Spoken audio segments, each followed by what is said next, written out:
by Steve Gosselin Yes. and his wife Mel.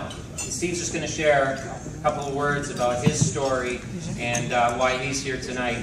So on behalf of the organizations that will continue the work that you have helped sponsor, a huge thank you. And we can give a warm welcome to Steve Gosselin.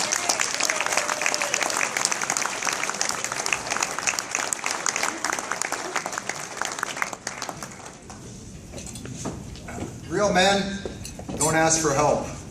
That's what I learned when I was really young. Struggled with that my whole life. I think if I didn't learn that lesson, I wouldn't have been addicted and homeless for so long.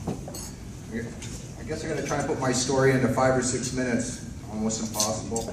I grew up 16 years on military bases with probably one of the meanest fathers, meanest people I've ever met. All sorts of mental, physical, emotional abuse. But for me, that was normal. All my friends went through the same thing on the military bases, so it was completely normal. Until I was 13, when I was sexually assaulted by an uncle, brother of his. That's when everything changed. Everything wasn't normal for me. All my friends hadn't gone through this. I was the only one, as far as I knew. It was a secret that I kept till I was 45. I was 13 then, couldn't tell anybody. There was a lot of shame, a lot of guilt. That's when I had my first blackout with alcohol.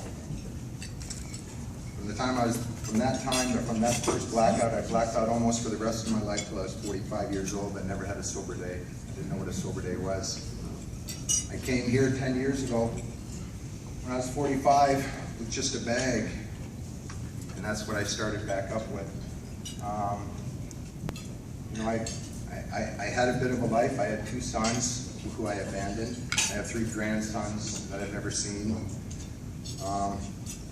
And for me to get sober was really scary.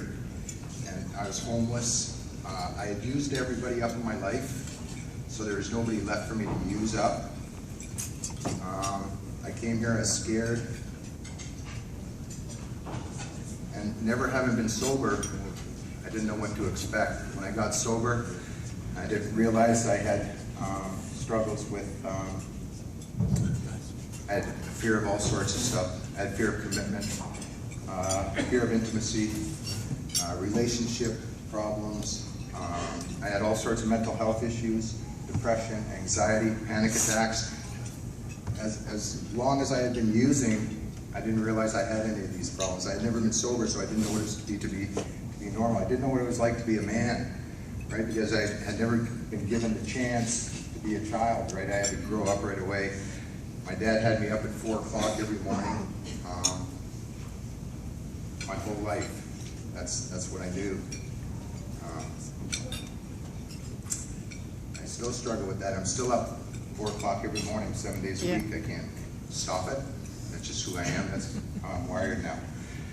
But the effect, even though I didn't see my dad for almost 30 years, there's still that relationship. He still had an effect on my life, right? He taught me that I was no good, that I'd never amount to anything. He taught me that I had to work dusk till dawn, not to show pain, not to show fear, not to cry, no emotion. And most importantly, he taught me that the weakest thing a man could do is ask for help, so it took me a long time to ask for help. Like I said, I was 45 years old when I came here to the house. I ended up at the House of Friendship. I was living in your park. Okay, I've lived in your alleys. Anywhere there was a warm spot or a dry spot, I've lived. I'm the one that nobody wants to make eye contact with. That's me. I'm that one out there. I showed up at the House of Friendship, and they walked with me right where I was at. They met me where I was at. I was a drug-addicted, homeless man. I was lost. I was broken. And that was 10 years ago. And I've struggled a couple times since. And they meet me each time I struggle right where I'm at. They don't expect anything of me. It's just been an amazing journey. You know what? A lot of people ask me, I do a lot of outreach and stuff now, and volunteer with Out of the Cold. I work full-time as a carpenter during the day, and I go to the shelter in the evenings. I would do street outreach just because I know that feeling of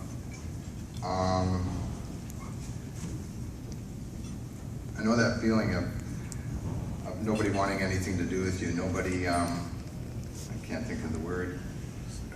Everybody giving up on me. I know that feeling. And it's the worst feeling I ever had in my life.